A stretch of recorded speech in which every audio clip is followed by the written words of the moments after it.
la base que para conocer el futuro hay que conocer el pasado. Es así. Para saber lo que va a suceder, hay que saber lo que Dios ya hizo en el pasado. Alguien dijo en cierta ocasión que el futuro está escrito en el pasado y el pasado lo podemos ver también reflejado en el futuro. Dice que no hay nada nuevo bajo el sol, sino que todo ya está escrito. Simplemente hay que saber interpretar y saber conocer y saber, descifrar las palabras y los mensajes que a veces no se leen a simple vista, pero que van implícitos. Hay un tiempo verbal en hebreo que no existe en español.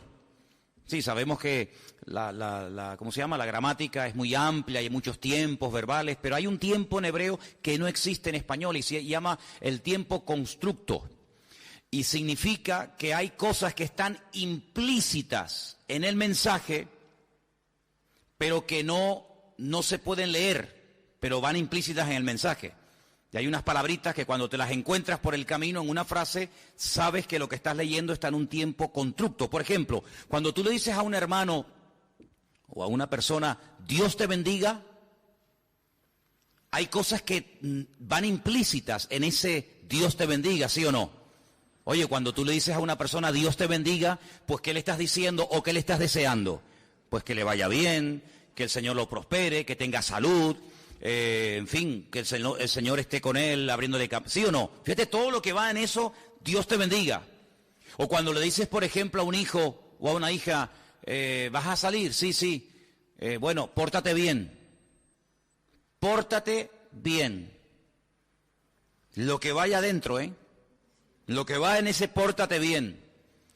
A veces sería bueno también recordar lo que significa pórtate bien, porque a veces damos por cierto de que hay captado el mensaje, pero el pórtate bien es no llegues tarde, no seas malcriado, respeta los horarios, no escupas, no robes nada, no le pegues palizas a nadie, etcétera, ¿sí o no?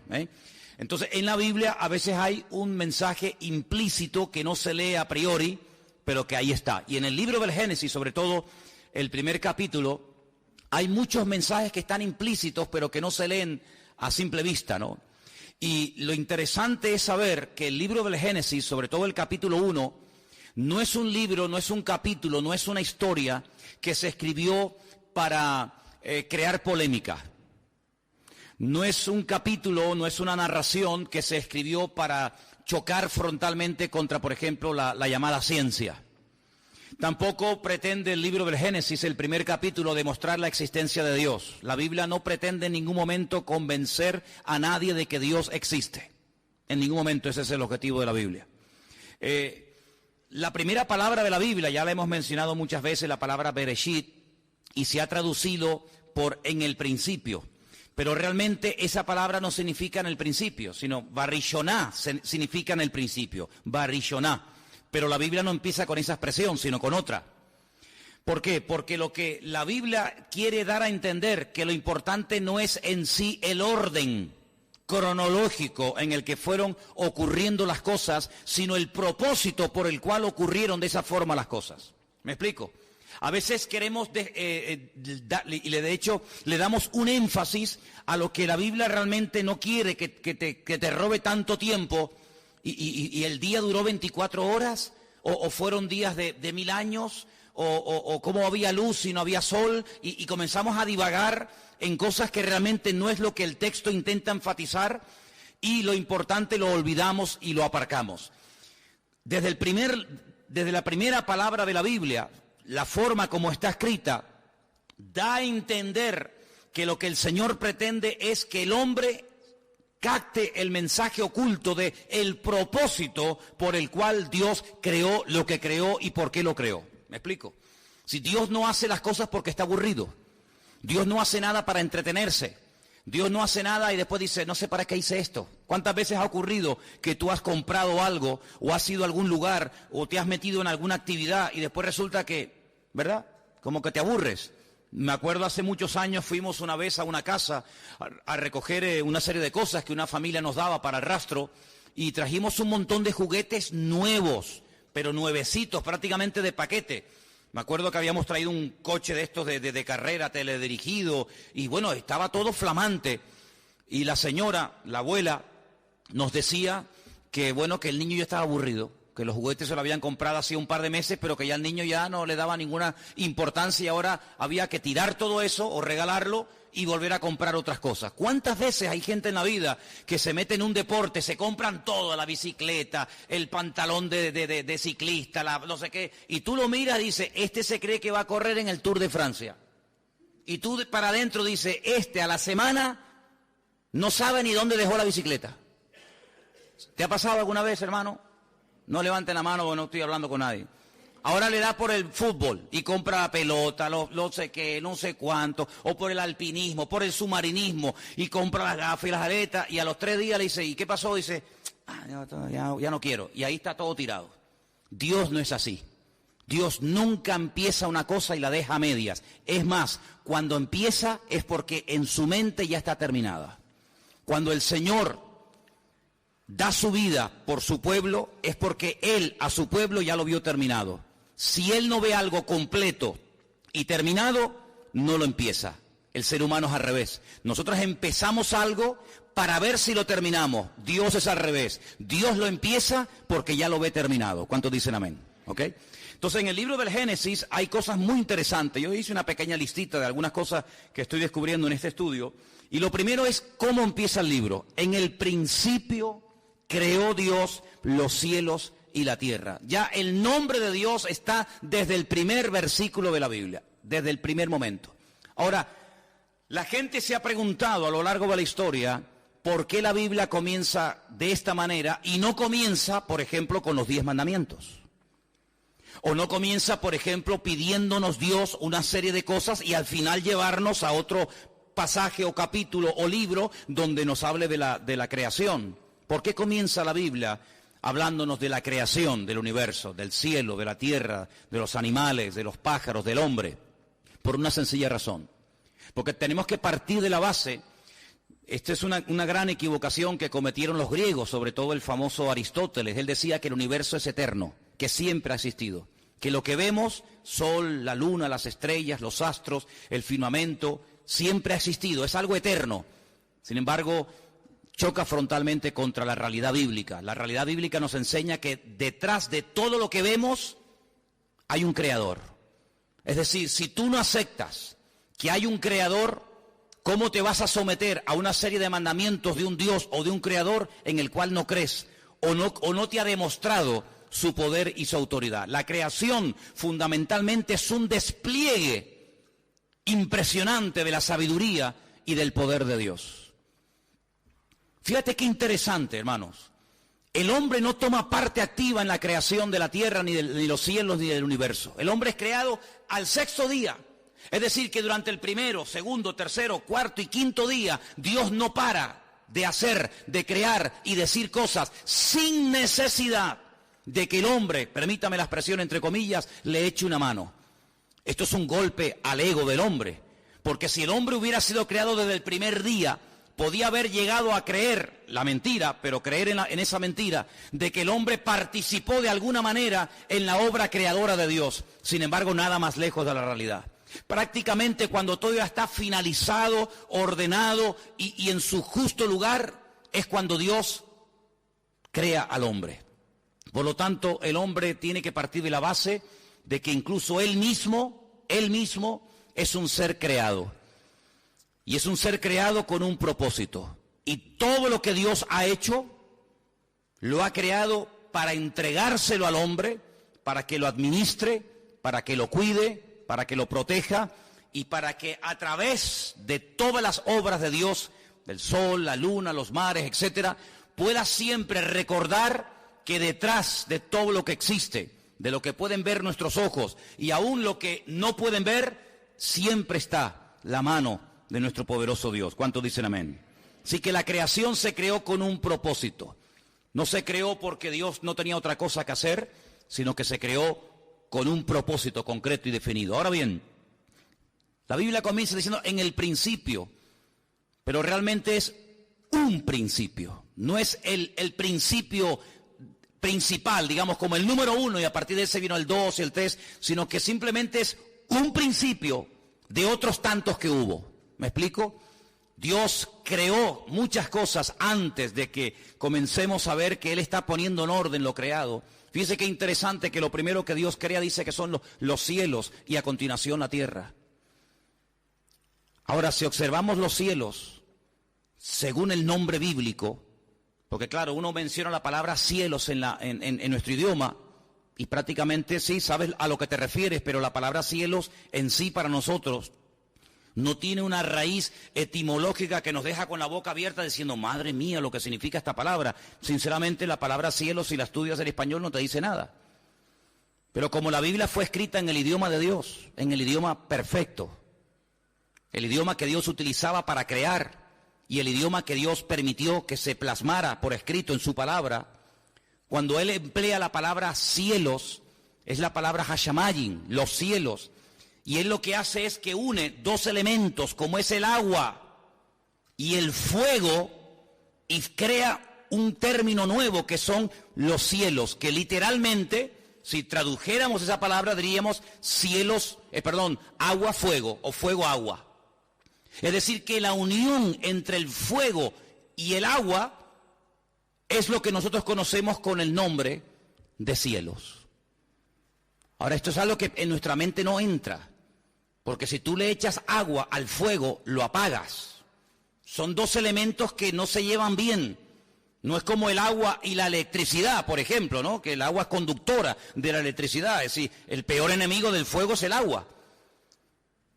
Es decir, que cuando Dios crea los cielos y la tierra, crea una serie de elementos químicos que permiten la vida. Porque en el agua hay oxígeno. Y sabemos que, por ejemplo, para que haya fuego, tiene que haber oxígeno. Si no hay oxígeno, ¿qué pasa? El fuego se apaga. Tú enciendes una vela y le pones un vaso encima, y en cuanto se consuma el oxígeno, termina apagándose. Por lo tanto, cuando el Señor dice que Él creó los cielos y la tierra, nos está hablando indirectamente de que Él creó de una forma, con una armonía alucinante, una serie de elementos químicos que era lo idóneo para la vida. Cuando Él crea los cielos y crea la tierra, a continuación pasa a decirnos que lo que estaba en caos, en desorden, en algo desastroso, no era el cielo, sino era la tierra. Miren el versículo 2. Y la tierra estaba, la versión Reina Valera dice, desordenada, también dice vacía, era un caos, era un páramo, era un desierto, era un yermo total y absoluto, ¿verdad? Las palabras que aparecen ahí, tohu, babohu, son palabras que aparecen en otros versículos de la Biblia, son palabras que cuando van juntas, porque a veces hay versículos que usa una u usa otra, pero cuando van juntas son sinónimas. La sensación, no hay una palabra exacta para traducir estos términos al español. Son palabras que, como que cuando tú ves algo que te produce asombro, te deja con la boca abierta, te deja sorprendido, te deja como diciendo, madre mía, esto es un desastre, esto no, ¿qué pasó aquí? Esa es la sensación que experimentaba el hombre en el caso de que hubiera visto en aquel momento lo que allí estaba pasando, ¿no? Ahora, la pregunta es, ¿cómo un Dios perfecto que crea los cielos y la tierra, a continuación vemos que la tierra que Él ha creado está patas arriba, está destruida, está realmente, pues, en una situación de asombro, incluso hasta de tinieblas? Bueno, entre el versículo 1 y el versículo 2 se ha dicho muchas veces que ahí algo tuvo que ocurrir para que ese cielo y esa tierra perfecta que Dios había creado quedara en el versículo 2 de una forma totalmente desastrosa, arruinada y caótica, ¿no? En ningún momento del capítulo 1 de Génesis encontramos cuando Dios creó el agua, pero sin embargo el agua ya existía. Entonces ustedes van a ver que Dios, cuando sigue relatándonos en el capítulo 1 de Génesis la creación, o más bien la puesta en orden de la creación en muchos aspectos, Él separa las aguas, no crea las aguas. Ya las aguas las creó en el versículo 1, los cielos y la tierra. Cielo, la palabra cielo lleva el elemento del agua, es agua y fuego, lo acabo de decir. Luego, cuando Él separa las aguas ya existían, y es la única vez en todo el relato de Génesis 1 donde no se emplea la expresión y vio Dios que era bueno. Porque cuando Dios separa, no emplea la palabra vio Dios que era bueno. Pero cuando hay unidad, cuando está completo algo, entonces Dios sí emplea la expresión vio Dios que era bueno. Ahora, podríamos hablar largo y tendido acerca de cada una de las cosas que Dios fue creando, el orden que fue estableciendo, ¿verdad? Para crear una cosa, para crear otra cosa. En nuestra mente no cabe que las tinieblas puedan convivir al mismo tiempo con la luz, porque en nuestra mente o hay luz o hay tinieblas, pero sin embargo hasta el cuarto día la forma de medir el tiempo, incluso el concepto luz, era completamente diferente a lo que nosotros entendemos hoy en día. Repito, porque para nosotros la luz no puede cohabitar, no puede existir con las tinieblas. Sin embargo, durante 4 días, o durante algunos días, la luz y las tinieblas parece como que estaban juntas hasta que Dios las separa. Ahora, cuando Él crea la separación, cuando Él hace la separación entre el sol y el día y la noche, versículo 14, hay algo que Dios dice que es tremendamente llamativo y lo quiero leer. Dice, haya lumbreras en la expansión de los cielos. Y ahora dice 3 cosas muy interesantes que van a cumplir esas lumbreras. Dice, haya lumbreras en la expansión de los cielos, primero, para separar el día de la noche. ¿Sí? A partir de ahora, el día va a ser una cosa y la noche va a ser otra. Segundo, para que sirvan de señales para las estaciones. La palabra señales es una palabra muy interesante. Y después más adelante dice, y sean por lumbreras en la expansión de los cielos para alumbrar sobre la tierra.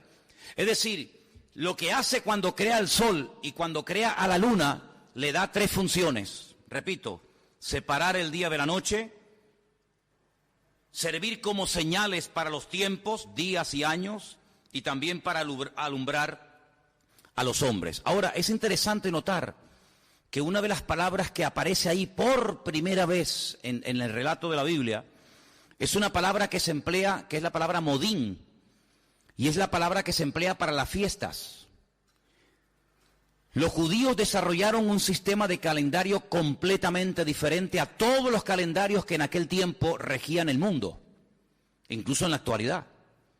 Nosotros tenemos un calendario, como ya hemos dicho en otras ocasiones, que está basado en el sol, que tiene más días, es más largo que el calendario lunar en el cual está basado la Biblia y las profecías de la Biblia. Cuando el Señor habla a los profetas a través de tiempos, a través de fechas, a través de fiestas o de acontecimientos, no utiliza el calendario solar. No existía el calendario solar, sino el único calendario que existía era el calendario lunar, ¿verdad? Que tiene 354 días. Es el ciclo de la luna, ¿verdad? Sin embargo, el ciclo del sol son 365 días. ¿Sí? El período de la luna está incorporado dentro del sol. ¿Y qué es lo que hacen? Para compensar la diferencia, cada cierto tiempo, ¿verdad? Se van cada vez abriendo una brecha entre uno y otro calendario, y lo que hacen es que tienen a veces, no siempre, pero a veces tienen un calendario de 13, no de 12, de 13 meses para compensar la diferencia. Ahora, fíjate la cantidad de fiestas y la cantidad de acontecimientos que están basados, temas proféticos que están basados en la Biblia en base al tema de la luna. Incluso en el libro del Apocalipsis dice la Biblia que hay una mujer que se pone encima de la luna. Y dice que fue una gran señal que vio Juan cuando estaba en el libro del Apocalipsis, ¿no? Así que la Biblia nos enseña que Dios puso a lo largo del universo una serie de señales, de puntos de referencia, para que el hombre supiera en todo momento, según el tiempo, lo que iba a acontecer. Me explico. Según el tiempo en el que uno se encuentre, acontecen una serie de cosas u otras. Por ejemplo, en el tiempo de Noé no se podía construir el primer templo de Jerusalén, porque el tiempo en el que vivió Noé no era el tiempo en el que el acontecimiento tremendo de la construcción del primer templo se llevara a cabo. Por lo tanto, hubiera sido una pérdida de tiempo, de energía, de recursos económicos, hubiera sido quemar a la gente, involucrarlas en un proyecto que no era el tiempo para llevarlo a cabo. ¿Es que acaso Dios no quería que se construyera un templo? Sí, pero no en ese momento. Por eso la Torre de Babel empezó mal y terminó peor. Porque no era el momento, no era el tiempo para que ese acontecimiento se llevara a cabo. Y por eso Dios lo tuvo que detener. Y se produjo una división y la gente fue esparcida por todas partes de la tierra. Hay un versículo en el libro, en la carta de Pablo a los Gálatas, muy interesante, que dice algo así como: cuando vino el cumplimiento del tiempo, Jesús nació bajo la ley, y cuenta el tiempo en el que vino. Es decir, el Mesías no podía haber nacido en los tiempos de la invasión de Jerusalén por parte del rey Nabucodonosor. El Mesías no podía haber nacido en los tiempos de Nehemías, cuando vuelven del cautiverio en Babilonia. El Mesías no tenía que nacer cuando salieron de la esclavitud en Egipto. El Mesías tenía que nacer cuando Dios lo tenía establecido en su agenda, en su calendario. Por lo tanto, es muy importante que nosotros los creyentes conozcamos los tiempos. Por eso la Biblia alaba y habla muy bien de los famosos hijos de Isaacar. Ustedes saben que Isaacar era uno de los 12 hijos de Jacob. Y cada hijo tenía una característica. Eso es muy importante que lo sepamos. Y es muy bueno ver que, por ejemplo, los famosos hermanos gemelos Jacob y Esaú eran hijos del mismo padre, evidentemente, lógicamente de la misma madre, pero eran completamente diferentes por dentro y por fuera. No se podía esperar de Jacob lo que el padre esperaba de Esaú, ni viceversa, ¿verdad? Ustedes van a ver que Jacob, cuando habla con sus hijos y le establece los tiempos para el futuro, hay 4 de ellos que los compara con animales. Y tú tienes que ver las características de ese animal y por qué el padre llamó a uno y le dijo que sería como un asno montés, y a otro le dijo que sería como una serpiente en el camino. ¿Te das cuenta? Entonces, uno de los hijos de Jacob, con el paso del tiempo, desarrolló una facultad espiritual que todo el mundo aceptaba y a todo el mundo le llamaba la atención, y era que eran entendidos en los tiempos. Amén. Cuando David suba al trono, él tiene que tener soldados. Y las tribus comienzan a aportar soldados, armamento, comida, animales, etc.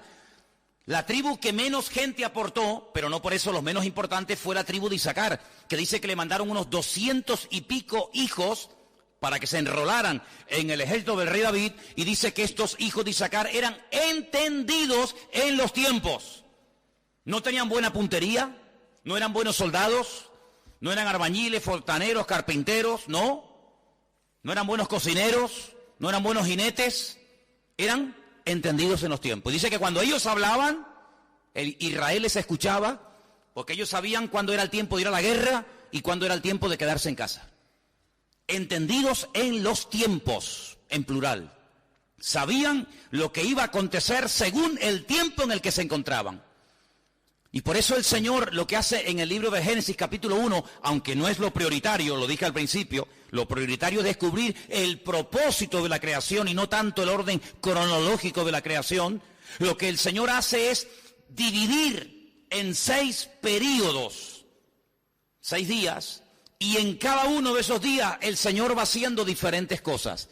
No tengo tiempo para desarrollar todo esto, pero toda la historia de la humanidad está registrada en lo que Dios fue haciendo en cada uno de los días. Por ejemplo, ¿cuánto tiempo vivió Adán? ¿Cuántos años vivió Adán? Cerca de 1000 años. Le faltó 70 años, le faltaron 70 años para cumplir un milenio. Murió con 930 años. La cantidad de gente que vio a Adán y la cantidad de gente que conoció a Adán. Vivió casi 1000 años. En 1000 años él fue una luz. En esos primeros 1000 años de la historia de la humanidad, él fue una luz para el mundo, porque él era el producto de la creación de las manos del Señor. Él era un testimonio viviente, una luz en medio de tanta oscuridad y en medio de tanta tiniebla. Él fue una luz.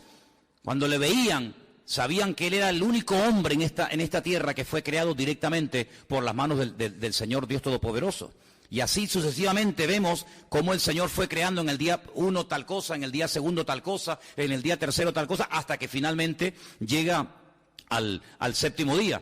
Pero lo importante es saber, de estos 6 días que teóricamente relatan como 6000 años de historia, lo interesante es saber que el último día el séptimo día, la Biblia dice que Dios le dijo a Adán y a Eva que no hicieran nada, que santificaran, que apartaran ese día para que ellos recordaran que todo cuanto existía y todo de lo que podían disfrutar hasta ese momento era por la mano poderosa y creadora del Señor. La Biblia nos habla en el libro del Apocalipsis y también en el Antiguo Testamento, por supuesto, nos habla de que falta una etapa, un período de un día o de 1000 años, que nosotros la conocemos con el nombre de el milenio, donde el Señor mismo reinará sobre la casa de Jacob y su reino, ¿verdad?, será desde la ciudad de Jerusalén.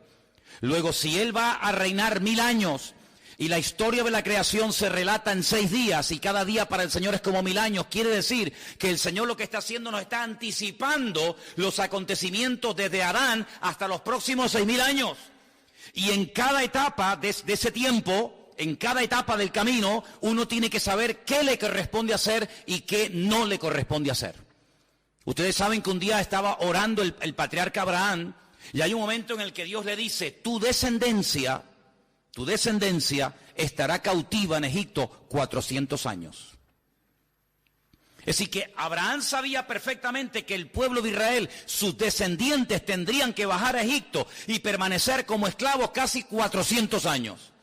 Es decir, no se desesperen, no se amarguen, no se tiren de los pelos ni se depriman cuando han pasado ya 200 años y todavía el Señor nos tiene cautivos aquí en Egipto. Porque yo les he dicho que aquí van a estar 400 años. Por lo tanto, relájense, adáptense a las circunstancias. ¿Qué es lo que hace Jeremías? Ustedes pueden verlo en su libro. ¿Qué es lo que hace Jeremías cuando Jerusalén es atacada? Cuando el templo es destruido y se llevan a Nabucodonosor a miles y a miles de personas a Babilonia cautivo. Les manda cartas y les dice, tranquilícense, compren terrenos, edifiquen casas, planten viñas. Porque si ustedes están orando y creyendo que dentro de 4 o 5 años todo terminará y volverán a la tierra, se van a llevar una tremenda desilusión. Por lo tanto, yo les animo a que corten con el pasado y comiencen a echar raíces, porque no será hasta después de 70 años que ustedes volverán del cautiverio de Babilonia aquí a la ciudad de Jerusalén. Por lo tanto, Jeremías sabía perfectamente, por revelación del Señor, evidentemente, cuánto tiempo iban a tener que estar esperando en el destierro antes de que les permitieran volver para construir Jerusalén. Por eso ustedes pueden ver en el famoso libro de Daniel, cuando el profeta Daniel en el capítulo 9 está orando, él dice que ha llegado a la conclusión de que están a punto. Algunos dicen que estaba por el 68, 69, ya picando el año 70 de cautiverio. Por eso Daniel ora y ora y ora al Señor. Dice, porque estaba yo leyendo los libros del profeta Jeremías que nos hablaba de 70 años de cautiverio. Es decir, hermanos, durante 70 años no estemos agobiados. Nos ha tocado vivir esta etapa de la vida. Claro, ya sé que hay gente que fue llevada al cautiverio y nunca volvió. Bueno, también sabemos que hay gente que nació como cautivos y murieron como cautivos. Pero también sabemos que hay gente que nació allí que volverían a Israel aunque no lo conocieran. Por lo tanto, lo que el Señor nos está diciendo en su palabra es, según el tiempo en el que usted viva, ciertas y determinadas cosas ocurrirán. Ahora bien, trasladando a esto a nuestro tiempo presente, la pregunta es, ¿en qué tiempo estamos? ¿En qué tiempo de la historia estamos? ¿En qué parte del reloj estamos? Bueno, amados hermanos, la Biblia nos habla acerca de una etapa que la llama los últimos tiempos. Los últimos tiempos. Una vez, como le decía Pepita el otro día, fui a una sinagoga, creo que fue allí en Jerusalén, y vi en la pared una fotografía, un póster de un reloj que marcaba las 12 menos 5. Y pregunté, porque no era un reloj, sino era como una fotografía, un dibujo. Digo, ¿por qué pone las 12 menos 5? Dice, porque nosotros creemos que el Mesías está próximo a venir. Es como decir, metafóricamente, ¿no? Faltan 5 minutos para que el Señor venga. Fíjate tú en la mentalidad de ellos, cómo saben, porque ellos llevan el calendario bíblico. Aparte de también ellos llevan el calendario bíblico. Y saben que ya hemos salido del año 6000. Desde que el Señor creó a Adán y Eva. Por lo tanto, amados hermanos, nosotros no estamos en el tiempo de ver cómo los romanos van a prender al Mesías y lo van a crucificar. Pero hubo una generación que el Señor le dijo, a esta generación lo que se le va a permitir ver, y lo van a ver, es que al Hijo del Hombre lo levantan y lo meten bajo tierra, y así como Jonás estuvo en el vientre de la tierra 3 días y 3 noches, así también estará el Hijo del Hombre. Es decir, que hubo una generación que lo vio nacer, lo vio morir y lo vio resucitar y también ascender, pero no lo vieron venir. ¿Te das cuenta? Fue una generación muy completa, porque lo vieron cómo nació, cómo vivió, cómo murió y dónde, cómo resucitó, cómo ascendió, pero se murieron y no lo vieron venir. Luego queda una generación en el tiempo de Dios que tendrá que ver ese último detalle tan interesante, que es verlo venir en las nubes. Y dice la Biblia que cuando Él venga, en esta ocasión no será como en la primera venida, que unos poquitos se enteraron, sino que en esta ocasión dice que todo ojo le verá y toda rodilla se doblará y confesará que Cristo es el Señor, para gloria de Dios Padre. Ahora, la última generación, que somos nosotros, será la generación que más señales proféticas vea que se cumplan. Así de claro. Por ejemplo, si nosotros hubiéramos vivido en el tiempo que estaba, vamos a poner, faltan 15 días para que María dé a luz en Belén de Judea. Y tú eres, por ejemplo, no sé, un ganadero, un agricultor, un vendedor de joyas o de animales o de telas, me da igual. Si tú hubieras vivido en aquellos días previos, esas semanas o meses previos al nacimiento del Mesías, no había nada espectacular que tenía que acontecer para decir, ya nació, ya nació. Los únicos que vieron algo espectacular, y curiosamente no en Jerusalén, no en Israel, sino a centenares de kilómetros, fueron aquellos hombres que estaban todavía con el antiguo sistema astrológico, mirando a las estrellas, a las lumbreras, porque no tenían Biblia. Y la Biblia nos enseña que Dios habla a la gente según el nivel en el que se encuentre. Si tú tienes Biblia, a ti Dios no te va a hablar por las estrellas. Pero aquellos que no tenían Biblia, pero conocían las estrellas y el nombre de las estrellas que Dios le puso en el principio, llegaron a una conclusión de que su estrella, la alineación de aquellos planetas se había producido, por lo tanto el Mesías ya había nacido en Belén de Judea. Y ellos son guiados milagrosamente desde aquellas zonas remotas de la tierra, y ellos son llevados directamente a aquel pequeño pueblecito de Belén de Judea. Y cuando llegan le dicen al rey Herodes, le podrían haber preguntado a cualquiera, pero preguntarle a un rey, ¿dónde está el rey? Es como decir, no te reconozco como rey, tú no eres el rey. Imagínate cómo se tuvo que sentir el rey Herodes cuando le dicen a aquellos extranjeros, venimos a adorar al rey de los judíos, ¿dónde está? Porque su estrella hemos visto en el oriente. Y el rey Herodes podía haber dicho, ¿cómo que dónde está? Yo soy el rey Herodes. Ahora, hay una montaña en Israel, a las afueras de Jerusalén, que se llama el Herodión. Es una montaña espectacular. Ustedes saben que en la Biblia hay varios hombres que se llaman Herodes, el padre, el hijo, el nieto, ¿verdad? El Agripa, el grande, ¿verdad? Este hombre, uno de los reyes Herodes, tenía una obsesión por las construcciones. Le encantaba construir obras faraónicas. Ahí tenemos, por ejemplo, la famosa ciudad de Cesarea, la Marítima, hemos estado en ellas varias veces. Tenemos la fortaleza de Masada, y tenemos otras cosas. Pero la montaña llamada el Herodión es espectacular porque es una montaña enorme, que él lo que dice es que la corten por la mitad. Y cuando cortan una montaña por la mitad, es como decir, en el Teide quiero vivir, pero no en la punta, sino quiero que lo corten por la mitad, lo aplanen, lo dejen llano y me hagan un palacio. Y allí vivía Herodes, en el famoso Herodión, que hasta el día de hoy se puede visitar. Hace muy poco tiempo descubrieron la tumba del rey Herodes y allí está. Es territorio palestino, pero se puede entrar, se puede visitar.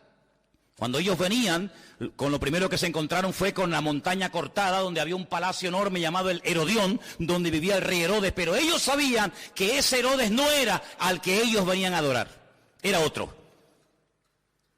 Y dice la Biblia que cuando llegaron, era un niño pequeño. No está ya en el pesebre, en Azúcar, porque ya ha pasado un tiempo, como mínimo 2 años, pues como mínimo han pasado 2 años desde que los pastores lo visitan, en aquellas condiciones en las que nació, hasta que ellos llegan han pasado 2 años. Por eso el rey Herodes dice, bueno, para que no se nos escape ninguno, todos los menores de 2 años que los maten, ¿verdad? Pero es interesante notar que ellos supieron discernir el tiempo de la venida del Mesías por las lumbreras, por los astros en el firmamento. Claro, el enemigo siempre ha utilizado este sistema de la astrología, ¿verdad? Pues para pronosticar y para averiguar y para, en fin, para tantas y tantas cosas. Pero sí hay un momento en la historia en el que el Señor hablaba a través de las constelaciones. Porque dice la Biblia que los cielos cuentan, Salmo 19, los cielos cuentan, los cielos relatan la gloria de Dios y el firmamento, las obras de sus manos. Un día emite palabra a otro día. Lo que pasa es que la gente no sabe qué palabra dicen, pero dice que un día emite palabra a otro día. Y pone el ejemplo del novio, ¿no? Que sale de su tálamo y dice que hace un recorrido y sale de un lugar y llega al otro lugar y otra vez lo hace y es un círculo continuo y permanente. Es decir, en el libro del Génesis lo que encontramos es un orden que Dios lo que hace es que se mete en nuestro tiempo. Dios es un Dios atemporal. Dios no envejece, Dios no se cansa. La expresión que Dios descansó es una expresión humana para explicar un concepto divino. No es que descansó porque estaba cansado y dijo, voy a descansar un poquito, sino que realmente la idea es, cesó de hablar. Ya no dijo nada. Y al dejar de hablar, cesó la creación.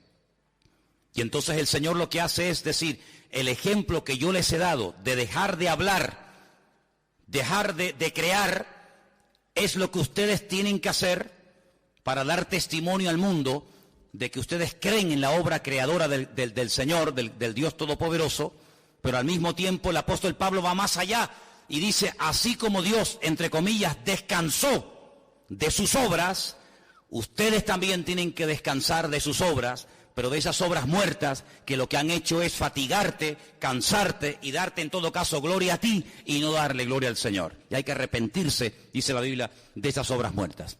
Así que en el libro del Génesis lo que encontramos es el propósito por el cual Dios crea al hombre. Ahora, Dios crea al hombre de una forma tan perfecta que en cierto sentido no es la palabra correcta, pero para que nos entendamos, una especie de reproducción en miniatura de las características espirituales de Dios. Dios no tiene imagen, por lo tanto no tiene medida, no tiene forma. ¿Cuánto mide Dios? ¿Cuánto pesa Dios? No tiene medida, no tiene forma. Si tuviera medida y tuviera forma, sería un Dios limitado. Si Dios tuviera una mano de 500 kilómetros de largo, ya sabríamos cuánto mide Dios y ya sabríamos que no llega al 501, sino que empieza y termina con el kilómetro 500, por ponerlo de alguna manera. Por lo tanto, Dios es espíritu, no tiene medida, no se duplica, no se le puede pesar, no se le puede medir, no tiene una forma característica así, bueno, vamos a hacer la forma de Dios, ni mucho menos. Pero Dios lo que hace es transmite al hombre su esencia, la capacidad de razonar, la capacidad de pensar, la capacidad de tomar decisiones, la capacidad de hacer justicia. ¿Qué es lo que hace el hombre? El hombre no solamente tiene estos atributos que su Dios, su Creador, le ha dado, sino que además goza de perfección. Goza de perfección y la perfección significa que es un ser completo. En esa perfección que el hombre tenía, decide utilizar su libre albedrío para rebelarse en contra de su Creador. Peca contra Dios, se rebela contra el Señor Dios Todopoderoso y automáticamente las consecuencias comienza a experimentarlas. Lo interesante es notar que el hombre cayó después que su esposa. Dice la Biblia que Eva, su esposa, Java, el nombre original de Eva no es Eva, es Java, que significa vida. Pecó primero y luego ella lleva a su marido, lleva al hombre a desobedecer a Dios, a rebelarse contra Dios. Yo quisiera que ustedes en casa detenidamente lean en estos días el capítulo 3 del libro del Génesis y os vais a dar cuenta qué conversación tan interesante, pero qué peligrosa mantiene esta mujer con este personaje llamado Satanás, donde ella dice cosas que Dios nunca había dicho. Donde ella añade y le dice al diablo cosas que Dios jamás le había dicho a ella. Pero ella añade cosas y le da como ideas al diablo y el diablo la tienta y ella ve que lo que ella ha dicho no se cumple y automáticamente pues peca y desobedece y todos conocemos el resto de la historia. A partir de ese momento la relación del hombre con Dios se deteriora. A partir de ese momento Dios no puede mantener al hombre en ese lugar perfecto y maravilloso en el cual que había crecido y había estado durante un cierto periodo de tiempo, sino que lo expulsa, pero lo busca. Y esto es algo tremendo, hermanos. Ver cómo el Creador sabe que el hombre ha pecado, sabe que el hombre ha desobedecido, pero no se lava las manos y le dice ahí te quedas, sino que lo busca. Lo llama por el nombre que Él le dio y confronta al hombre con su cruda realidad, porque sin confrontación no hay cambio. Hay gente que dice, no, ese tema no lo toques. No, no hables de eso porque se va a armar el follón. Dios hace todo lo contrario y dice, no, vamos a tocar ese tema para que se monte el follón. No escondamos la cabeza bajo tierra. Adán pecó. Que no se entere nadie. No, Adán, ¿dónde estás? Dios sabe dónde está. ¿Cómo no lo va a saber? Si sus ojos recorren toda la tierra, ¿por qué lo llama y por qué le dice dónde estás? Si Él sabe dónde estás, para que el hombre diga lo que dijo cuando fue la respuesta de Adán, ¿cuál fue? Es que oí tu voz y tuve miedo y me escondí. Y tuviste miedo porque, y ahí empieza el Señor un proceso de restauración de este hombre, pero en la restauración conlleva que ya no puede mantener el nivel que tuvo en un principio, sino que lo expulsa, lo arroja de ese lugar y ahí comienza toda la historia del hombre que todos conocemos perfectamente. Ahora, lo interesante, quisiera leer unos versículos. En Isaías 41, Isaías capítulo 41, por favor, versículos 22 y 23, leemos algo muy interesante referente a lo que estamos hablando en esta noche. Isaías capítulo 41, versículos 22 y 23. Y dice así la palabra del Señor.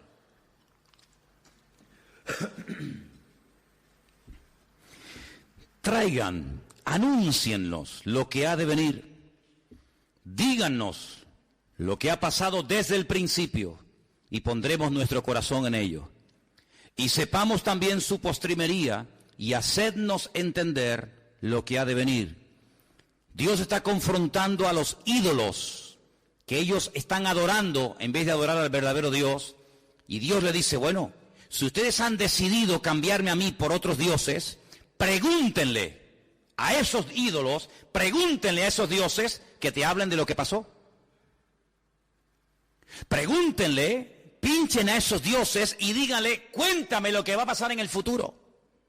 Y dice el versículo 23, dadnos nuevas y dadnos noticias de lo que ha de ser después, para que sepamos que vosotros sois dioses. O a lo menos, haced bien o mal, para que tengamos que contar y juntamente nos maravillemos. En otras palabras, Dios emplea como argumento de su poder y de su autoridad que conoce lo que pasó, lo que está pasando y lo que pasará en el futuro y lo cuenta de antemano para que cuando ocurran la gente tenga conciencia de que Dios ya te lo había dicho de antemano. Cristo utilizó durante su ministerio en varias ocasiones este sistema. Él dijo en varias ocasiones a sus discípulos, seguro que lo vas a recordar, esto que yo os estoy diciendo ahora, ustedes no lo entienden, pero yo te lo estoy diciendo ahora para que cuando acontezca se acuerden de que yo ya te lo había dicho. Y efectivamente dice la Biblia que cuando el Señor resucitó al tercer día, entendieron aquella frase que les dijo, destruid este templo y en 3 días lo volveré a reconstruir. Dice, ahora entendemos que no se refería al templo de Jerusalén, sino al templo de su cuerpo. ¿Cuántos dicen amén? Si seguimos en Isaías, vamos al capítulo 46, versículos 9 y 10, dice, acordaos de las cosas pasadas desde los tiempos antiguos, acordaos, porque yo soy Dios y no hay otro Dios y nada hay semejante a mí. Ahora viene lo interesante, dice, que anuncio lo por venir, ¿desde dónde? Desde el principio. La palabra principio en la Biblia es Bereshit. ¿Cuál es la primera palabra de la Biblia? Bereshit bara Elohim el hashamayim bet haaretz. Bereshit es la primera palabra que aparece en la Biblia. ¿Qué te está diciendo? Yo anuncio lo por venir desde el Bereshit. ¿Lo pillas o no? Desde la primera palabra de la Biblia te estoy contando lo que va a pasar al final. Y desde la antigüedad lo que aún no he hecho. Ahora, este versículo, que yo lo tengo aquí subrayado en amarillo, este versículo que dice, y lo vuelvo a repetir, yo anuncio lo por venir desde Bereshit, desde el principio, y desde la antigüedad lo que aún no ha hecho, se puede leer, léelo al revés. No lo digo a ustedes, porque si lo leen al revés no dice nada. Pero en el hebreo, este versículo, si tú lo lees, en hebreo se lee de derecha a izquierda. Nosotros leemos de izquierda a derecha, ¿sí o no? En hebreo este versículo, si tú lo lees de derecha a izquierda, dice lo que te acabo de leer. Pero si tú lo lees de izquierda a derecha, dice, te cuento el principio al revés desde el principio. Te cuento el final desde el principio leyéndolo al revés. ¿Lo pilláis o no? No lo pilláis. Si leemos el texto en hebreo y lo traducimos, dice, anuncio lo por venir desde el principio. Principio es la palabra Bereshit. El libro del Génesis en la Biblia se llama Bereshit, no se llama Génesis, se llama Bereshit. ¿Por qué? Porque la primera palabra del libro del Génesis es la palabra Bereshit. Entonces, en vez de poner la palabra principio, pon la palabra Bereshit. Yo anuncio lo por venir desde el Bereshit, desde el Génesis. ¿Lo pilláis ahora? Y desde la antigüedad lo que aún no era hecho. Si tú este versículo en hebreo, en español no sale. Si tú este versículo en hebreo, en vez de leerlo de derecha a izquierda, como se lee en hebreo, lo lees de izquierda a derecha, te dice textualmente, yo anuncio lo que ha de acontecer leyendo al revés desde el principio. Es decir, Dios como que codifica el futuro y en las páginas de la historia, según lo que va aconteciendo, te va relatando lo que va a ocurrir en cada momento de la historia de la humanidad. Cuando una mujer está embarazada y sabe que le quedan, en teoría, 9 meses, ¿sí o no? 9 meses, si tú coges un libro de medicina, y muchas mujeres lo hacen cuando están embarazadas, ya después no lo hacen más, pero hay muchas mujeres que cuando están embarazadas se compran un libro donde a veces se ve hasta una fotografía o un dibujo del proceso de crecimiento y desarrollo del niño durante los 9 meses. Y puedes ver que al mes se está formando, yo qué sé. Bueno, aquí hay una doctora que puede hablar mejor que yo de esto, ¿no? En el primer mes se forma esto, esto y esto. En el segundo mes, esto y esto y esto. En el cuarto mes, esto, esto y esto. Hay un proceso. Es un humano, sí, pero en proceso. Si saliera a los 2 meses o a los 3 meses, pues tú imagínate. Desde el primer momento tiene vida. Ahí tienes la ecografía, mira, es un niño, es una niña. Pero tienes que esperar. Hay un proceso de 9 meses. El proceso de parto de la humanidad tiene 6 días y un día de descanso, que es el famoso Shabbat, el milenio, donde el Señor gobierna. Es decir, si tú coges un libro de medicina, sabes que en el 5.º mes el niño está cogiendo peso. Al niño le está saliendo el pelo, se le están fortaleciendo las manos, los pies, yo qué sé. Si tú coges la Biblia y dices, vamos a ver, ¿qué pasó en los días del rey David?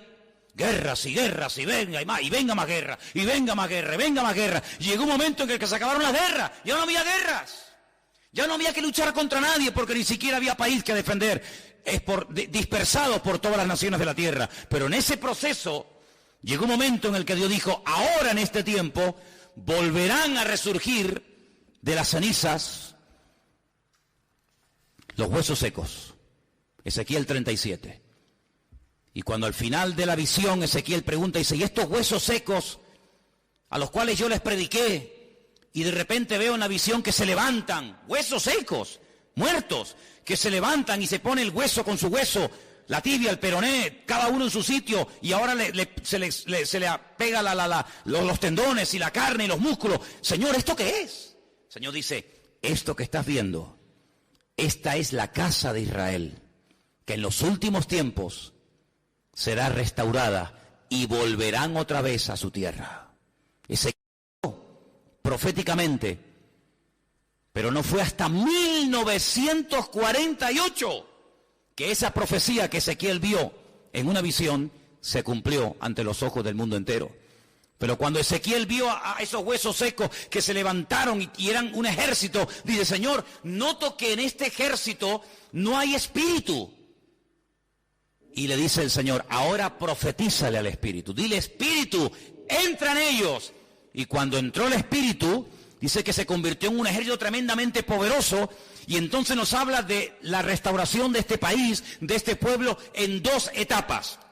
Una que ya se ha producido, 1948, la restauración nacional, pero falta la más importante, la restauración espiritual del pueblo de Israel, donde dice que todos se convertirán al Señor y todos le entregarán su vida al Señor y todos confesarán que Cristo es el Señor, para gloria de Dios Padre.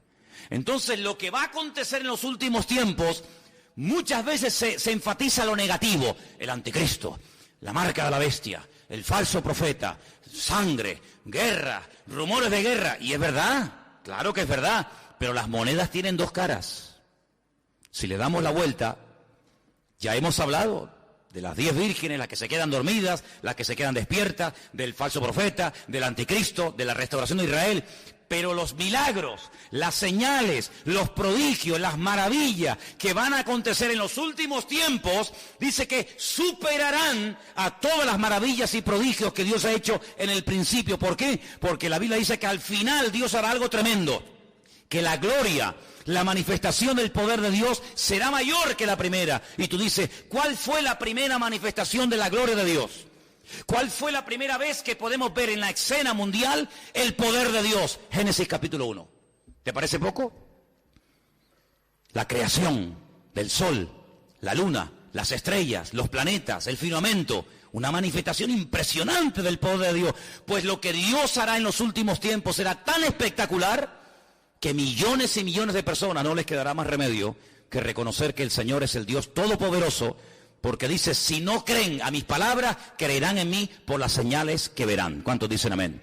¿Por qué el anticristo y el falso profeta, como hemos hablado en estas 2 últimas semanas, se empeñan tanto en milagros, en prodigios y en señales? ¿Por qué? Porque tienen que contrarrestar las señales y los milagros que el Señor va a hacer. ¿Por qué? Porque el diablo siempre imita la obra de Dios. Cuando el diablo imita la obra de Dios, es porque la obra de Dios también está actuando. Así que por una parte vemos el plan del enemigo, pero por otra parte el plan de Dios, que es imparable. Y quiero decirles, y lo podemos decir categóricamente, que estamos ya en el 6º día. En el 6º día, no estamos ni en el 3º, ni en el 4º, ni en el 5º, estamos ya en el 6º milenio. ¿Cuántos años han pasado bíblicamente? ¿Cuántos años han pasado desde que Dios puso a Adán en el jardín del Edén hasta hoy? 5.770 y tantos años. Y ustedes dicen: sí, pero es que se ha descubierto que una montaña, para poder formarse, necesita 3 millones de años. Efectivamente. Eso es lo que el hombre ha llegado a la conclusión que una montaña necesita para ser creada. Pero hay un factor que olvidan: que lo que el hombre necesita 3 millones de años para hacer, Dios lo hace en décimas de segundo. Es que este fósil, es imposible que este animal se haya formado a menos que hayan pasado 500 millones de años. Efectivamente. No es una contradicción con la palabra de Dios, sino simplemente decir: eso es lo que hubiera sido necesario que pasara el tiempo para que esto se formara, pero nuestro Dios así lo hizo. ¿Es que acaso cuando llegó al estanque de Betesda no le preguntó a un hombre: allá hay un pequeño botón de muestra de lo que el tiempo, el factor tiempo no hace? Dios lo hace con otro tipo de tiempo y le dice: ¿cuánto tiempo llevas ahí tirado esperando? Dice: 38 años. Claro, para la humanidad, para el universo, 38 años no es nada, pero para una vida. Hay muchos aquí que no tienen todavía esa edad. 38 años, sí. Levántate, toma tu lecho y anda. Es decir, el hombre decía: llevo 38 años esperando y probablemente hasta que se curen todos estos, cuando me toque a mí mi turno, tendré 80 o 90 años. Es lo que a ti te hará falta para ser sanado. 90 años, pero yo en segundos te sano y te transformo la vida. Ese es el factor que el ateo no quiere aceptar. El factor de que en Dios no existe tiempo, que Él no necesita millones de años para formar a la raza humana, necesita millones de años para formar un sol, un universo, un firmamento, sino que la palabra de Dios se materializó de tal manera que cuando Él hablaba, las cosas cambiaban. ¿Y por qué nos siguió creando? Porque dejó de hablar. Y cuando Dios dejó de hablar, la obra cesó. Y a partir de ahora el hombre tiene que ser responsable de sus actos y del cuidado de toda la creación que Dios ha puesto. Por lo tanto, para concluir, Dios le dijo al hombre, yo pondré señales en los cielos, yo pondré lumbreras en el cielo para indicarte, como hemos leído, y quiero volver a leerlo, para indicarte, como dice aquí, las estaciones, los días y los años. Génesis 1:14. Las lumbreras te servirán para señales, para las estaciones, para los días y para los años. Es interesante notar que Dios utiliza las estaciones, que son 4, los días y los años, para tratar con su pueblo. ¿Cuándo nació Jesucristo? ¿Cuándo nació Jesucristo? ¿Cuándo muere? ¿Cuándo desciende el Espíritu Santo? Había días establecidos. Dice que murió en la fiesta de la Pascua.